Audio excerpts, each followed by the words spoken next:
ધારાસભ્યના કારણે ખારીકટ કેનાલની કામગીરી હાલ બંધ થઈ ગઈ છે। અમદાવાદના ખારીકટ કેનાલમાં પાણી છોડવા મુદ્દે 1200 કરોડ રૂપિયાના પ્રોજેક્ટને બ્રેક લાગતા વિવાદ થઈ રહ્યો છે। ભાજપના ધારાસભ્યના કારણે બ્રેક વાગી ગઈ છે। પૂર્વ વિસ્તારમાં આવેલી ખારીકટ કેનાલની કામગીરી ચાલી રહી છે, જે દરમિયાન દસક્રોઈ વિધાનસભા ભાજપના ધારાસભ્ય બાબુ જમના પટેલ દ્વારા ખેડૂતોને પાણી આપવાની રજૂઆતના પગલે સિંચાઈ વિભાગ દ્વારા ખારીકટ કેનાલમાં પાણી છોડી દેવામાં આવ્યું છે। કામગીરી ચાલુ હોવાની વચ્ચે ખારીકટ કેનાલમાં પાણી છોડવામાં આવતા મશીનરી બહાર કાઢી અને કામગીરી બંધ કરવી ભારે પડી ગઈ છે।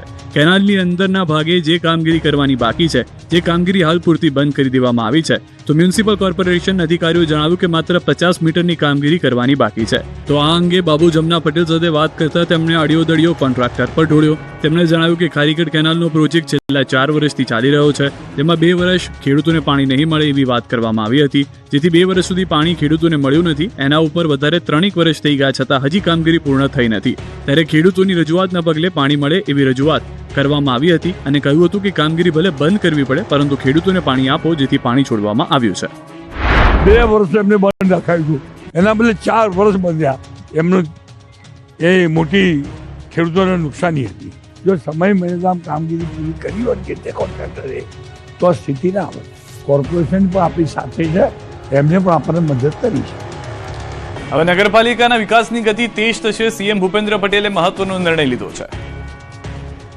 ગુજરાતના શહેરી વિકાસ માટે મુખ્યમંત્રી ભૂપેન્દ્ર પટેલે મહત્વનો નિર્ણય લીધો। પાલિકાઓને પાયાની સુવિધાઓ માટે સરકારી જમીન વિના મૂલ્ય આપવાનો ઐતિહાસિક નિર્ણય લીધો।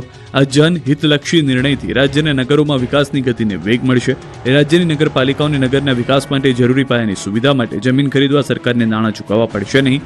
અગાઉ જે જમીન મેળવવા માટે જંત્રીના 25%થી 50% રકમ ભરવી પડતી હતી, તેમાંથી સંપૂર્ણ મુક્તિ આપવામાં આવી। આ નિર્ણય અંતર્ગત ફાયર સ્ટેશન, આંગણવાડી, વોટર ટ્રીટમેન્ટ પ્લાન્ટ અને ટાઉન હોલ જેવી 11 જેટલી પાયાની સુવિધાઓ માટે વિનામૂલ્યે જમીન ફાળવવામાં આવશે। નગરપાલિકા પરનું આર્થિક ભારણ ઘટશે અને વિકાસ પ્રોજેક્ટ તેજ ગતિએ આગળ વધશે।